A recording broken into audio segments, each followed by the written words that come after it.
అందరికీ నమస్కారం అండి. Welcome to my channel. Telangana రాష్ట్ర వ్యాప్తంగా ఉన్న పెన్షన్‌దారులందరికీ కూడా ఎట్టకేలకు రాష్ట్ర ప్రభుత్వం అయితే శుభవార్త అయితే చెప్పిందండి. అయితే ప్రస్తుతం మనకి దీనికి సంబంధించి గాను నిధులనేవైతే విడుదల చేయబోతుందండి. సో, ప్రస్తుతం మనకి రైతు భరోసా, ఆత్మీయ భరోసా అలాంటి పథకాలనేవైతే అమలు చేసుకుంటూ రావడం అనేది జరిగింది కదా! అయితే ఇప్పుడు మనకి ఈ యొక్క ఆసరా చేయూత పెన్షన్ పెంచేందుకైతే సిద్ధమవుతుందండి రాష్ట్ర ప్రభుత్వం అయితే.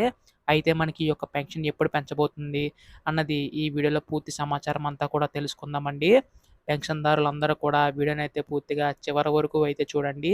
అంతకంటే ముందు చాలామంది వీడియోనైతే చూస్తున్నారు కానీ సబ్స్క్రైబ్ చేసుకోవడం లేదు. మీరు గనక సబ్స్క్రైబ్ చేసుకుంటే నేను పెట్టే ప్రతి చిన్న లేటెస్ట్ అప్డేట్ కూడా మీరు ఎప్పటికప్పుడు మిస్ కాకుండా తెలుసుకోగలుగుతారండి. అందుకోసం వెంటనే ఛానల్‌ని అయితే సబ్స్క్రైబ్ చేసుకోండి. అలాగే వీడియోకైతే లైక్ చేయండి. దీని ద్వారా మరికొంతమందికి ఈ సమాచారం అనేది తెలుస్తది. ఇంకా ఆలస్యం చేయకుండా వీడియోలోకైతే వెళ్ళిపోదాం. సో, ప్రస్తుతం మనకి రాష్ట్ర వ్యాప్తంగా ఉన్న పెన్షన్‌దారులు 43,00,000 మంది పైగా అయితే ఉన్నారండి. అయితే మనకిక్కడ ముఖ్యంగా చూసుకున్నట్లయితే పెన్షన్ సంబంధించి గాను మనకి ఈ యొక్క 5,00,000 మంది దివ్యాంగుల పెన్షన్ అయితే పెంచబోతుందండి. అయితే రూ. 4,000 వరకు, రూ. 6,000 వరకు పెంచబోతుంది కదా! అయితే ఎవరెవరికి పెంచబోతుందంటే సో, ప్రస్తుతం మనకిక్కడ ముఖ్యంగా చూసుకున్నట్లయితే రూ. 2,000 పొందుతున్న వారికైతే రూ. 4,000 వరకు కూడా, అలాగే మనకి రూ. 3,000 పొందుతున్న వారికైతే రూ. 6,000 వరకు కూడా పెంచేందుకైతే రాష్ట్ర ప్రభుత్వం సిద్ధమవుతున్నట్లుగా తెలుస్తుందండి.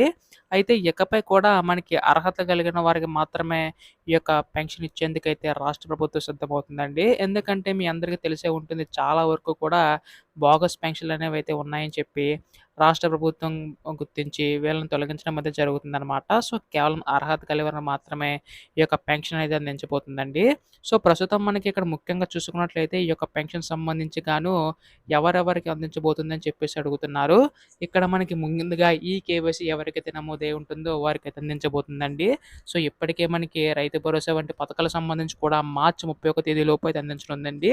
ప్రస్తుతం మనకి ఎన్నికల్లో కూడా అమల్లో ఉన్న జిల్లాలు కాకుండా ఏదైతే జిల్లాలు లేవో సో, వారికైతే ముందుగా అందించబోతుందండి. సో, ఎన్నికలు ముగిసాక ప్రతి జిల్లాలకి కూడా అందిస్తుందనమాట పెంచడానికైతే.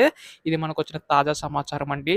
ఇటువంటి లేటెస్ట్ అప్డేట్స్ అన్నీ కూడా మిస్ కాకుండా వెంటనే తెలుసుకోవాలనుకుంటే మాత్రం దయచేసి వెంటనే ఛానల్ అయితే సబ్స్క్రైబ్ చేసుకోండి. ధన్యవాదములు. జై హింద్.